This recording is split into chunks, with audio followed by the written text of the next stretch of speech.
Assalamualaikum warahmatullahi wabarakatuh. Tajuk pagi ni berkenaan dengan Malaysia, negara sendiri ya, negara kita. Okey, dalam tempoh kebelakangan ni berkaitan sikitlah dengan soal politik lah. Saya bukan nak cakap pasal politik yang berlaku pada hari ni, tapi saya akan sentuh sikitlah. Cuma nak menceritakan secara langsung apakah yang berlaku dalam sejarah Malaysia dari segi ekonomi dan sebagainya lah. Okey, pertama sekali, kalau kita tengok dalam tempoh setahun dua ni dan tempoh kebelakangan ni, kita melihat kepada keadaan ekonomi dan keadaan politik yang pelbagai lah. Bila mana keadaan-keadaan ni seolah-olah tidak menguntungkan orang Melayu terutamanya, dan menyebabkan kita ni timbul masalah lah kat kita. Jadi semalam saya sembang dengan kawan saya, satu perbincangan yang lama, lebih kurang sejam lebih. Saya duduk sembang kawan saya pasal masalah-masalah yang berlaku ni. Dia tanya kat saya, kalau tuan-tuan ada soalan boleh tanya. Soalan yang dia tanya pada saya adalah, sebenarnya kita ni jadi lagu mana? Okey, jadi saya macam susah juga saya nak jawab soalan tu. Tapi bila kita berfikir kepada sudut sosial, sudut politik, sudut ekonomi, benda-benda tu memberi kesan kepada kita lah, orang Melayu terutamanya. Disebabkan banyak benda yang kita tak sedar bahawa ia telah berlaku dan sedang berlaku kepada kita. Daripada segi bidang kajian sejarah, benda-benda tu dia benda yang dah lepas, yang kita tak boleh nak ubah, dan telah menjadi satu dokumentasi kepada penentuan generasi seterusnya lah. Contohnya macam kalau kita tengok, kita ambil contoh macam mana sejarah di Indonesia. Bila raja-raja Indonesia seperti Amangkurat, Pakubuwono dan sebagainya kalah kepada Belanda dan terpaksa mengikat beberapa perjanjian. Perjanjian tu maknanya kena banyak pampasan lah. Jadi perjanjian tu tetap berlangsung, walaupun watak-watak yang terlibat dalam proses tu tadi ni dah tak ada. Jadi benda ni juga yang berlaku kepada Malaysia kalau kita tengok daripada segi sejarahnya apa semua. Saya suka ambil sejarah perbezaan, sejarah etnik. Saya suka etnik di antara Cina dengan Melayu kan. Kalau kita tengok daripada segi sejarah, seperti mana ada satu video saya dulu dalam YouTube tu berkenaan dengan sejarah MCA, macam mana perhubungan orang UMNO, orang Melayu, orang Cina dengan Melayu lah. Jadi benda-benda tu sebenarnya dia telah melibatkan satu perjanjian yang kita sedar atau tidak, dan ia menyebabkan kita ni menjadi tertekan dengan keadaan yang berlaku tu lah. Okey, dalam situasi sekarang, kalau tengok dalam situasi tempoh 3-4 bulan ni, kalau kita tengok kan, saya nak bagi tahu kat kawan-kawan yang mungkin menonton sekarang ni, sebenarnya setiap satu yang berlaku di negara kita ni, dia ada bukan nak kata hidden hand. Dia benda tu memang ada campur tangan yang mencetuskan kepada kejadian benda tu. Contoh yang saya sembang malam, dia tanya benda apa yang jadi, kawan saya tanyalah. Okey, saya kata contoh macam penubuhan UKM, DBP, Dewan Bahasa, lepas tu dasar ekonomi baru, dan penubuhan kampung baru, RIDA, MARA, FELDA, tu semua yang berlaku tu ada penyebab yang menolak. Maknanya bagi contoh macam FELDA ditubuhkan sebab DEB. Okey, DEB dilancarkan sebab peristiwa 13 Mei. 13 Mei peristiwa yang menyebabkan tercetusnya 13 Mei disebabkan orang Melayu tak puas hati. Apa benda yang orang Melayu tak puas hati? Okey, dia berbalik benda tu, dan dia jadilah macam mana yang kita jadi sekarang lah. Jadi kawan saya kata, takkanlah kerajaan kita ni, orang Melayu ni, sejak 60 tahun 70 tahun kita baca semualah kerajaan. Pemerintah kita ada lebih kurang 7 Perdana Menteri. Takkan 7 ni tak fikir apa kan? Takkan tak buat apa langsung, takkan tak melihat secara agresif kepada apa yang berlaku dalam situasi masyarakat sekarang kan. Masyarakat pada ketika itu dan sekarang. Saya nak kata pun tak kena, sebab sesuatu tindakan ataupun dasar-dasar yang dibuat tu kadang-kadang dia tak turun sampai ke bawah. Ini masalah yang berlaku dalam sistem kerajaan. Bukan kata kerajaan hari ni, dulu memang sama. Kita tak ada satu macam kerja yang sistematik pun kita tak ada. Jadi benda ni yang menyebabkan kita jadi macam, aku nak pergi ke mana? Kita nak berjuang cara agama, macam ni jalan dia. Kita nak berjuang cara bangsa, macam ni jalan dia. Jadi kita jadi macam, kita jadi kecewa tau. Kawan saya tu, saya pun kecewa juga naknya kan. Tapi saya tak mau, saya sentiasa motivate diri kan. Saya selalu motivasi diri saya. Tak apa. Kita sabar, kita buat kan. Kita lawan. Nak kira tak semangat, nak kira putus asa ni, saya duk baca sejarah. Lagi saya sakit hati kan. Saya sampai rasa dah fed up lah kan. Dah rasa meluat lah nak ambil tahu sejarah ni. Apa benda yang dapat. Saya dapat apa daripada keuntung. Saya dapat apa, saya dapat kajian sejarah ni apa semua. Apa untung saya dapat. Nak tulis buku. Kita tulis satu buku kan. Kita boleh kaya pun. Tak kaya-kaya pun. Tapi bila saya fikir balik, saya kata, takkan nak biar lagu ni bangsa kita kan. Kadang-kadang benda-benda macam ni lah yang dia jadi macam saya ni pun sebagai manusia pun saya rasa kecewa kan. Apatah lagi kawan-kawan saya yang duduk dalam pelbagai bidang yang memperjuangkan bidang masing-masing, yang melihat kepada masalah-masalah yang berlaku kepada orang Melayu yang disebabkan oleh politik kan. Saya bukan nak berpolitik, tapi saya nak cerita bahawa politik kita ni tidak menguntungkan kita. Selamat pagi. Politik kita ni tidak menguntungkan kita kan. Apa sebenarnya kita nak pergi, ke mana kita nak pergi, apakah perancangan-perancangan, apakah dasar-dasar yang nak dibawa kepada orang Melayu secara keseluruhannya kan. Kita tak tahu, macam semalam kawan saya kata, sepatutnya kita kena buat satu macam buku merah ke, buku hijau ke, buku urin ke, macam orang politik duk buat. Sepatutnya benda-benda buku ataupun dasar-dasar ni bukan saja merangkumi ekonomi, tetapi dia kena merangkumi struktur sosial masyarakat.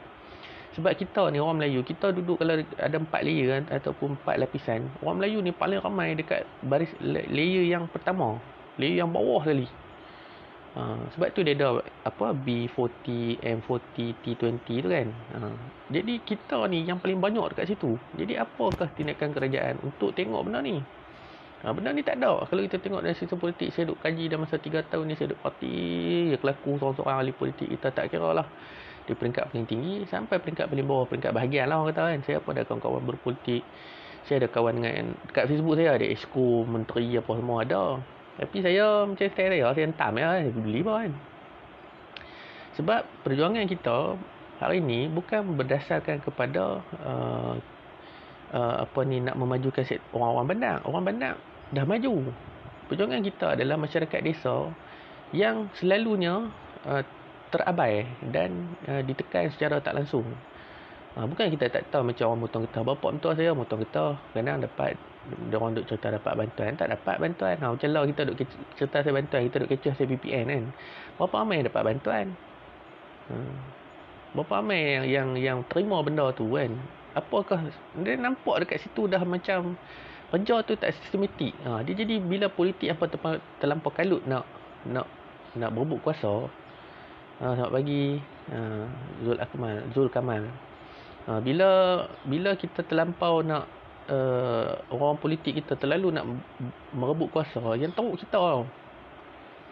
Kita ni orang Melayu ni yang teruk.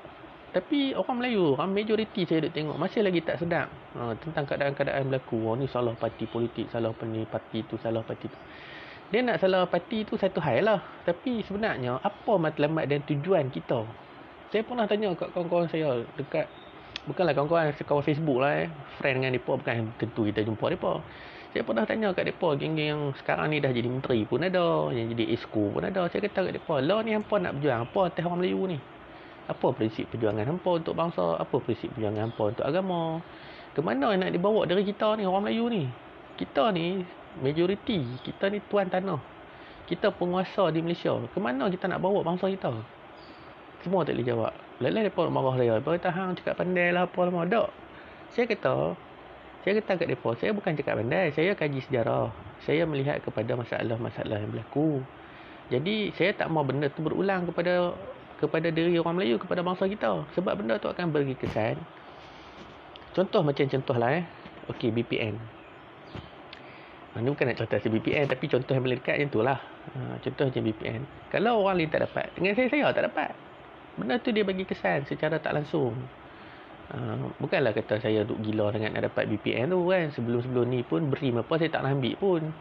Bukan saya tak ambil, memang saya dapat lah dulu ni. Tapi saya fikir ada lagi orang yang lagi susah. Tapi benda tu sebenarnya habis dekat tu je ke? Okey, bila kita dapat VPN, bila kita dapat BRIM apa semua ni, ke mana selepas tu? Sebenarnya perancangan, kita tak ada perancangan. Saya duk tengok dalam keadaan negara kita sekarang ni, sesuatu tindakan yang ni buat tu dia tak ada perancangan. Ya okey, kita tabuk duit. Kita bagi. Lepas bagi nak jadi apa? Benda ni yang jadi masalah kat kita sekarang ni. Bila dah terlampau bagi, kita jadi macam tak boleh nak move on. Kita tak boleh nak bergerak. Bukan kita tak berusaha, bukan kita tak bergerak untuk jadi maju, bukan kita tak bergerak untuk berniaga. Tapi kita bukan tak ada kesedaran, kita tak disedarkan. Faham tak maksud saya? Kita macam contoh saya bagi. Dalam sejarah Malaysia, kalau dalam kajian barat berkenaan dengan imperialisme selepas Perang Dunia Kedua, banyak kajian-kajian sejarah yang menunjukkan bahawa kedatangan British ke tanah Melayu untuk menguasai tanah Melayu disebabkan untuk menguasai balik sektor-sektor ekonomi yang berada di tanah Melayu pada ketika itu. Dan kekayaan British tercapai apabila berlaku Perang Korea pada tahun 1950 dan tanah Melayu menjadi pengeksport getah terbesar kepada negara-negara berikat lah pada masa itu, Amerika lah terutamanya ini dan tanah Melayu telah mengeksport berjuta-juta tan getah untuk dibuat tayar dan sebagainya lah. Ini kajian-kajian mainstream, kajian-kajian umum yang sampai hari ini dipegang oleh banyaklah kawan-kawan saya dalam bidang militer yang kata okey, tanah Melayu terselamat disebabkan getah. Disebabkan getah. Tapi saya fikir balik, okey, tahun 48 tuan-tuan, diisytiharkan darurat. Sampai tahun 60 darurat insurgency yang pertama tu baru tamat tahun 60. Mana kata 12 tahun insurgency ataupun darurat tu berlaku. Dalam hampa tengok keadaan sekarang, kita ambil contoh, sekarang kita jadi COVID dalam masa 2 bulan. Okey, kita dah ada PKP. PKP ni kita boleh keluar, tapi kalau darurat kita tak boleh keluar tau. Saya duk fikir macam mana depa buat kerja? Macam mana depa boleh pergi motong getah, bertupi buat. Faham tak maksud saya? Mana kata benda ni ada satu benda yang macam bohong lah, macam mereka tipu lah kita kan. Duk cerita. Lepas tu geng-geng Cina, orang Cina duk angkat. Sebenarnya kami duk motong getah bagi kat orang Melayu, suruh bagi selamatkan keadaan tanah Melayu apa semua. Tapi bila hampa fikir balik, hampa tengok balik keadaan-keadaan pada masa tu, kira kita implementasi sejarah tu kepada keadaan sekarang. Sebab kita sedang melalui benda ni. Dulu kita duk fikir, macam mana curfew tahun 69, macam mana darurat tahun 48. Nampak sekarang kita lalu PKP. Kita rasa 2 bulan tak boleh keluar mana. Jadi macam mana yang geng-geng orang putih ni boleh ekspor getah tahun 50? Dekat situ pun dah macam penipuan lah dalam sejarah bagi saya lah. Ada satu jurnal tu saya akan baca nanti, satu kajian daripada Britain berkenaan dengan getah dan ekonomi tanah Melayu. Ini contoh yang saya boleh bagilah. Jadi dalam situasi sekarang, kalau kita tengok sejarah kita selain daripada getah tu, apa faedah-faedah yang kita dapat? Okey, kita tengok tahun 48 sampai tahun 60, insurgency yang pertama. Okey, orang Melayu tak dapat apa tuan-tuan. Semalam saya dah cerita lah pasal RIDA. Kenapa RIDA ditubuhkan? RIDA ni Rural Industry Development dia macam kampungnya lah. Kalau Melayunya Jabatan Kemajuan Wilayah Desa. Desa dan wilayah lah. Jadi RIDA ni mula-mula saya duk baca berbagai buku-buku. RIDA ni sebenarnya untuk bantu orang Melayu kan. Tapi hakikatnya perubahan RIDA disebabkan oleh desakan orang Cina untuk kampung baru. Mereka nak satu entiti jabatan yang boleh menguruskan kampung-kampung baru. Jadi British setuju. Dan dalam rekod ni terang-terang tulis British buka kampung baru dan mereka harap duit pada Cina. RM2 juta diserahkan kepada pihak kerajaan pada masa itu untuk menubuhkan kampung baru. Dalam situasi sekarang, kalau hampa tengok kan, situasi sekarang, agak-agaknya saya duk kata kat kawan saya lah, saya kata agak-agaknya dan tempoh kita duk kalut-kalutnya, ada orang duk main, ada orang ambil peluang daripada kesusahan dalam kesempitan yang berlaku pada kita ni. Ada. Cuma benda ni tak nampak. Mungkin tak nampak masa sekarang, kita akan nampak kemudian lah. Jadi naknya saya kata, kawan saya duk cerita lah, dia dalam bidang tradisional kan, bidang dia berjuang daripada segi macam pakaian tradisional, keris busana dan sebagainya lah. Jadi dia kata kat saya, dia kata kita ni tidak ada rasa penyatuan. Kita tak boleh nak bersatu, kita susah. Kadang-kadang mereka jadi macam orang-orang yang nak berjuang ni, dia tak berjumpa pula dengan orang-orang yang berfikiran sama. Jadi tak boleh nak bentuk satu kumpulan pemikir yang nak bawa ke mana. Saya kata kat dia, dalam sejarah kita, kalau hampa rajin baca buku-buku biografi politik, buku-buku biografi politik daripada tokoh-tokoh yang dulu, terutamanya golongan kiri. Semalam pun saya cerita pasal Cimping, saya baca buku dia, My Side of Story. Kalau hampa baca buku macam contoh Isam Ahmad, Usman Awang, lepas tu Christmas, Ahmad Bustamam dan sebagainya, mereka cerita keadaan-keadaan politik yang berlaku pada zaman tu, macam mana mereka ni orang-orang yang nak berjuang, memperjuangkan nasib orang Melayu kan, mengangkat nasib orang Melayu, tapi dengan cara kasar lah, cara kiri lah kan. Conclusion ataupun kesimpulan yang saya dapat daripada cerita ni ialah, tiap-tiap peristiwa yang berlaku, terutamanya kepada orang-orang yang rebel ni, yang nak membetulkan, yang ada semangat nak memperjuangkan Melayu, lelah mereka kalah disebabkan tak ada duit. Semalam saya dah sembang, saya kata kenapa kita nak kena majukan ekonomi kita, sebab daripada bila kita ada duit baru kita boleh sembang. Dalam keadaan sekarang kita dah tak ada apa kan, dalam keadaan ni teruk ni, saya terasa jugalah kan. Bukanlah kata tak terasa, saya terasa juga dengan keadaan. Saya tengok kawan-kawan saya, ada kawan-kawan saya yang susah, ada dalam Facebook saya, kita parti, kita tengok dia, kita tahu dia susah. Dia tapi ni cerita betul lah, memang ada kawan saya tu memang tak makan 2-3 hari lah. Saya ada lah, memang ada. Saya pun roger lah kawan-kawan. Jadi bagi saya, Facebook saya ni saya gunakan untuk menghubung antara satu sama lain. Kadang-kadang orang kawan-kawan tak cerita kan, bila kita takkan nak cerita susah, malu kan. Kita ni semua ada susah masing-masing. Sebab tu bila kerajaan buat satu dasar tu, kita jadi nak geram. Ini berkenaan, dia berbalik kepada cerita-cerita tadi lah. Okey, kalau kita nak berjuang, kita nak membetulkan politik kita, kita nakkan satu kemajuan kepada orang Melayu, tapi kita semua rakyat biasa yang tak ada apa, duit tak ada, apa tak ada. Jadi kita nak berjuang dengan cara apa? Kita nak betul dengan cara apa? Kita tak tahu sistem, kita tak tahu cara nak menguruskan kerajaan. Benda-benda ni yang menyebabkan kita tak nampak tau bila satu-satu sentimen dimainkan oleh orang-orang politik. Kita duk tahu ni semua salah DAP, ni semua salah Cina, ni semua salah UMNO, ni semua salah PAS, ni semua PKR, ni semua macam-macam lah. Jadi kita meletakkan kesalahan-kesalahan tu kepada apa situasi yang berlaku pada ketika itu, tanpa kita mengikirkan kesan kepada kita. Benda ni sangat bahaya kepada sistem, bukan kata sistem politik, tapi berbahaya kepada sistem sosial, sistem masyarakat tu sendiri, sebab impak dia sangat besar. Contoh dalam keadaan sekarang, tanpa ada kalau kita tak ada satu dasar buku pertanian, buku hijau, contoh buku hijau, kalau kita tak ada buku hijau, sejauh mana dasar pertanian kepada negara akan dilaksanakan? Kita ada buku hijau lah, dasar-dasar pertanian pernah dilaksanakan dan semuanya. Lepas tu kita ada dasar kebudayaan negara tahun 2008. Tapi dasar tu tidak diimplementasi, tidak diterapkan ke dalam masyarakat. Lelah kita jadi apa? Kalau saya kata saya tengok orang Melayu, dia kata aku tengok orang Melayu ni macam tak ada hala kan, macam mana nak pergi orang Melayu ni? Ke mana kita nak pergi? Saya nak tanyalah kawan-kawan mau, mana kita nak pergi sebenarnya? Kita nak berjuang untuk bangsa. Kita nak berjuang dengan cara apa? Tak ada cara. Bukan tak ada cara, ada cara. Cuma kita mungkin tak nampak. Saya duk nampak lebih kepada solusi yang saya nak bagi ialah kita kena berjuang utama-tama sekali daripada segi ekonomi. Semalam saya cerita kat dia, saya baca buku Jinping apa semua. Saya baca banyak buku lah, buku pasal biografi orang Cina ni kan. Saya baca semua benda, saya baca. Tapi apa yang saya nampak ialah Cina ni dia pertama sekali dia akan berjuang daripada segi ekonomi lah.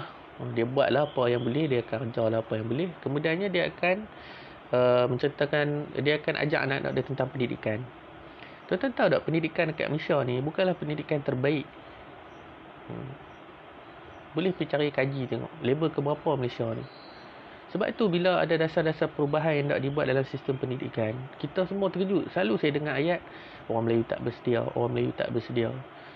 Saya nak tanya hampa, bila kita nak bersedia? Bila kita nak berubah? Sampai bila kita nak harap pada kerajaan? Itu saya tak cerita lagi daripada segi sejarah zaman PKM, apa yang berlaku kepada pasukan beruniform. Sekarang ni duk kecoh pasal elang 200. Saya bapak saya polis, bapak mentua saya askar, adik ipar saya askar, pak menekan saya banyak polis. Saya ni orang biasa, orang awam. Saya pernah lah minta kerja-kerja macam tu, tapi tak dapat sebab saya ni perongai. Saya ni jenis saya tak sabar kan, saya geram. Saya tak cerita lagi bab-bab tu. Pernah lah saya tulis benda tu viral apa semua sampai saya saya padam lah post tu. Saya tak berani jugalah kan. Tu saya tak cerita lagi keadaan-keadaan yang berlaku pada masa tu. Jadi sebenarnya apa pun jadi, kita kena fikir dari kita macam mana kita nak majukan diri kita, dan seterusnya kita nak majukan bangsa kita. Kena cari jalan, solusi. Ini ada kawan-kawan yang buat kerja itu ni. Kita tengok kesusahan dia, bukan kita tak tolong, tapi kita rasa macam mana aku nak tolong dia. Saya selalu fikir macam mana nak tolong dia kan. Jadi sebab tu saya tak pelik bila ada orang macam Abid Liu, bila dia mai bantuan apa semua, dia bagi bantuan apa semua. Sebenarnya menunjukkan bahawa orang Melayu ni dia menunggu seseorang untuk mai tolong dia. Dia duduk tunggu siapa nak tolong kami. Tapi bila dah kawan tu mai satu figure, saya tengok dekat Malaysia ni, daripada segi sejarah saya tengok, bila ada satu tokoh tu, kita macam semua mengharap kat dia. Semua kita buah atas kepala dia. Kita ni tak bubuh juga. Kita ni tak mau, kita ni tak ada inisiatif untuk sekurang-kurangnya kita ikut cara dia ke, kita buat cara macam mana dia buat ke. Tak ada. Kita buh semua atas kepala dia. Ini kesilapan yang besar yang berlaku kepada orang Melayu, yang menyebabkan kita bila kawan tu mati, habis. Hamba ambil contoh macam bidang industri lah, macam P.Ramlee. Semua orang duk cerita P.Ramlee macam tu, P.Ramlee macam ni. Bila dia mati, siapa pun tak boleh jadi engineer. Adakah dasar? Okey. Sama juga dengan banyak lagi bidang lain lah. Sebenarnya kita tahu benda tu. Kita nampak benda tu ada masalah. Kita tengok benda tu, kepincangan yang berlaku kepada orang Melayu. Kita nampak. Tapi kita tak ada usaha. Tak ada usaha ke? Tak mau berusaha ke? Wallahualam. Benda-benda ni semua atas diri sendirilah. Adakah dasar kerajaan selama ini membuatkan ramai orang Melayu jadi macam lah ni? Okey. Ni saya cerita secara jujurnya lah. Okey, dasar-dasar kerajaan sebenarnya pada pandangan saya lah. Dasar-dasar kerajaan ni memang dialah yang membuatkan kita jadi macam ni lah. Sebab yang pertama sekali, bila kita dah kerajaan mula bagi kemudahan, maksud bukan kemudahan, kerajaan mula bagi duit bantuan, itu kesilapan yang paling besar sekali. Sebab benda ni British dah buat tau. British dah buat tahun 50. British jumpa raja-raja Melayu, jumpa orang kampung, dia bagi bantuan apa semua. Dia akan lantik orang Melayu. Contohnya macam Rida. Saya cerita tadi Rida, pengurusi yang pertama dia adalah Datuk Onn Jaafar. Kenapa dia lantik Datuk Onn Jaafar? Sebab Datuk Onn Jaafar masa tu adalah pengurusi UMNO yang menguasai hampir keseluruhan orang Melayu pada ketika itu. Tapi sebenarnya Rida ditubuhkan, tujuan dia adalah untuk menguruskan kampung baru yang diduduki oleh kaum Cina pada ketika itu. Ada 500,000 orang Cina yang duduk di kampung baru pada ketika itu. Dilantik sebagai dan Datuk Onn dilantik sebagai Presiden Rida, pengurusi Rida. Kalau mereka tak lantik Datuk Onn, orang Melayu akan memberontak. Sama juga dengan situasi sekarang. Kalau hampa tengok sektor-sektor JSC yang membantu, contoh macam Mata ni sektor yang menguruskan industri pelancongan, MITI apa semua. Hampa tengok betul-betul. Hampa tengok jabatan orang kata JSC ni lah. Paling mudah MDEC. Saya pernah terlibat dengan MDEC lah. Saya pernah lah nak buat game lah dulu lah, apa semua, masuk MDEC. Okay. MDEC ni pengurusi dia Cina tau, Melayu. Hak nombor 1 tu, hak pakai spek yang dulu. Sekarang saya tak tahu siapa. Tapi di bawah itu semua Cina. Mata kawan saya duk buat company pelancongan. Dia cerita kat saya, abang, pengurusi yang Melayu, hak lain semua Cina.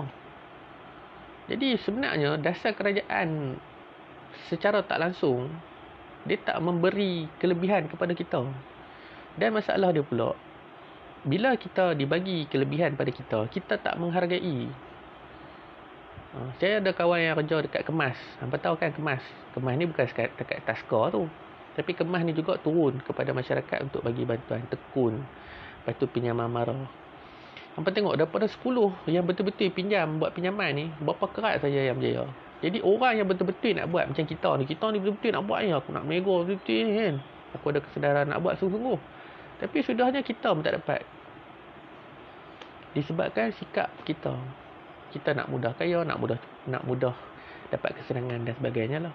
Lepas tu sudahnya kita harap orang politik. Tapi masalah dia dekat Malaysia ni, kalau hampa tengok betul-betul, orang politik semua latar belakang dia orang-orang perniagaan, orang-orang yang buat bisnes. Mereka ada bisnes masing-masing. Jadi sesuatu dasar yang dibuat adalah berdasarkan kepada bisnes yang mereka buat ni. Mereka tahu macam nak cari duit. Kita orang kampung tanya tu, orang kampung tahu. Okey, kita nak buat. Orang kampung yang duduk di kampung betul-betul. Ya. Okey, kita contoh saya padi sudah. Pasal beras. Orang tanya orang kampung. Okey bang, macam mana kita nak kembangkan perniagaan beras? Orang kampung kata, kita jual lagu macam biasa sudah lah. Ini pemikiran orang kampung. Pemikiran orang bandar, dia kata okey, kita akan kembang daripada segi teknologi, ataupun dia kata kita jadi supplier.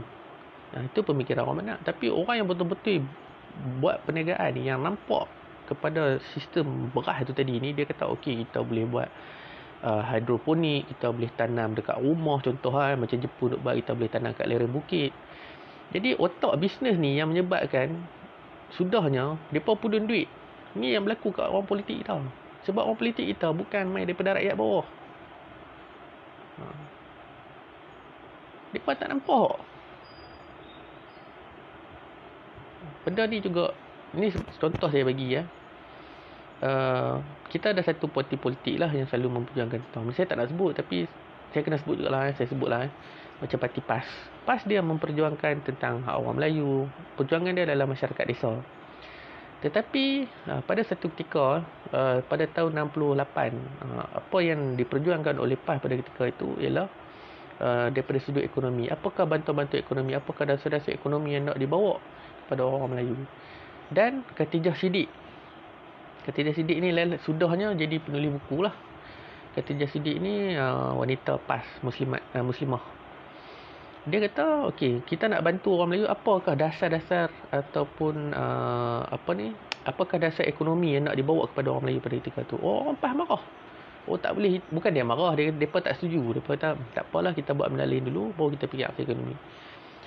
Benda ni yang menyebabkan Khatijah Siddiq mengambil keputusan untuk keluar daripada PAS dan bawa haluan sendiri. Sebenarnya bukan tak ada orang Melayu yang fikir benda ni, tapi orang baik ni tak lama lah.